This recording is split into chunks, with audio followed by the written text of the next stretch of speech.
ब्रह्मांड में तारों और उनसे जुड़े पिंडों का निर्माण कैसे हुआ? यह बहुत ही जटिल प्रश्न है। इसी से जुड़ा सवाल है कि हमारी पृथ्वी का निर्माण आखिर कैसे हुआ था। सदियों से चल रहे वैज्ञानिक अध्ययनों और अंतरिक्ष अवलोकनों के आधार पर विज्ञान ने इस गुत्थी को सुलझाने में कामयाबी हासिल की है। पृथ्वी के निर्माण का इतिहास हमारे सौरमंडल के इतिहास से अलग नहीं है।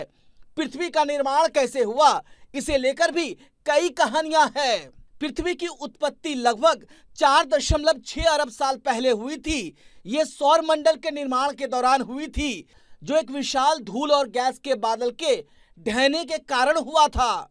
इस बादल के ढहने से एक घने केंद्र का निर्माण हुआ, जिसे सूर्य कहा जाता है, और कई छोटे पिंडों का निर्माण हुआ, जिन्हें ग्रह कहा जाता है। पृथ्वी इनमें से एक ग्रह है। पृथ्वी जन्म के बाद एक आग के गोले के रूप में थी, जिसका तापमान लगभग 1200 डिग्री सेल्सियस था। इसके चारों तरफ खोलते लावा के समुद्र थे। इसी समय थिया नाम का एक ग्रह, जिसका आकार मंगल ग्रह के समान था, 15 किलोमीटर प्रति सेकंड की रफ्तार से आकर पृथ्वी से टकराया। दोनों ग्रह के आपस में जुड़ने से पृथ्वी का आकार बड़ा हुआ।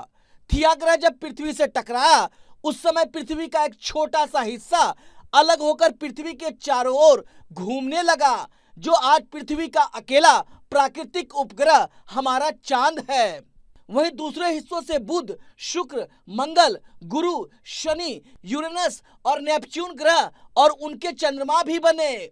सभी शिशु ग्रह घूर्णन कर रहे थे और अपने आसपास का पदार्थ अपनी ओर खींच भी रहे थे और अपना आकार बढ़ा रहे थे। हमारी पृथ्वी से भी कई पत्थर टकरा रहे थे और उसके अंदर गिर रहे थे। इस पूरी प्रक्रिया में उसका पदार्थ गर्म होता गया और वो पिघली हुई चट्टान की एक विशालकाय गेंद बन गई। इस बीच एक और बड़ी घटना हुई। दरअसल पृथ्वी एक और विशाल पिंड टकरा गया, जिससे पृथ्वी तो और ज्यादा बड़ी हो भी गई, लेकिन इससे एक टुकड़ा भी दूर अंतरिक्ष में तैरने लगा, जो बाद में हमारे ग्रह का एकमात्र प्राकृतिक उपग्रह चंद्रमा बन गया। इस अवधारणा पर कुछ वैज्ञानिकों को आपत्ति भी है, लेकिन अभी यही धारणा सबसे मजबूत है। उस समय की पृथ्वी में ज्वालामुखी बहुत ज्यादा थे। धीरे धीरे पृथ्वी ठंडी होने लगी, लेकिन इसमें बहुत समय लगा। इस बीच कई बर्फ की चट्टानें और गैस पृथ्वी पर आई और बर्फ के पिघलने से यहाँ समुद्रों और महासागरों का निर्माण होने लगा। पृथ्वी के ठंडा होने की प्रक्रिया लंबे समय तक जारी रही और पृथ्वी की ऊपरी परत ठंडी होकर ठोस हो गई, जबकि गहराई में पिघली चट्टानें गर्म ही रहीं। पृथ्वी पर शुरुआत के समय जीवन होने की कोई भी संभावना नहीं थी, क्योंकि ये आग का एक धधकता गोला हुआ करती थी और हर तरफ ज्वालामुखी और बहता हुआ बेहद गर्म लावा हुआ करता था। ब्रह्मांड में तैरता हुआ डस्ट क्लाउड धीरे धीरे पत्थर के टुकड़ों, जिन्हें एस्टेरॉयड या उल्कापिंड कहते हैं, इनमें परिवर्तित हो रहा था। आज भी ये एस्टेरॉयड मंगल और बृहस्पति ग्रह के बीच में तैरते रहते हैं, जिन्हें एस्टेरॉयड बेल्ट के नाम से जाना जाता है। वैज्ञानिकों का मानना है कि ये एस्टेरॉयड ही पानी लेकर धरती पर आए थे और इसके बाद ही पृथ्वी पर जीवन की उत्पत्ति हुई थी। पानी में सबसे पहले एक कोशिकाओं वाले प्राणियों का जन्म हुआ था और फिर सरीसृपों का, और विकास के चलते अन्य प्राणी भी इस पृथ्वी पर अवतरित हुए। इसी के बाद पृथ्वी पर जीवन के अनुकूल हालात बन गए। वायुमंडल, महासागर, धरती पर पेड़ पौधे आदि से जानवरों और अन्य जीवों का विकास हुआ।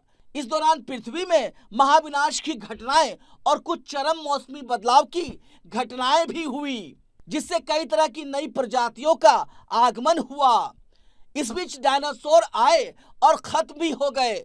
इसके बाद इंसानों का धरती पर विकास हुआ और कुछ 100 साल बाद पहले ही सभ्यताओं ने विज्ञान के विकास के बाद कुछ ही दशकों पहले तकनीकी विकास देखा, जिससे अंतरिक्ष यात्राएं, गगनचुंबी इमारतें आदि देखने को मिले।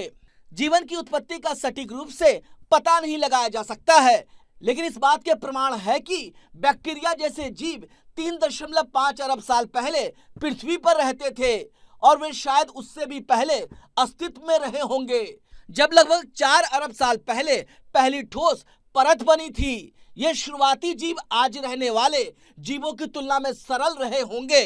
इसके अलावा शुरुआती जीवों से पहले ऐसी संरचनाएं रही होंगी जिन्हें कोई जीवित नहीं कहेगा, लेकिन जो अब जीवित चीजों के घटक हैं।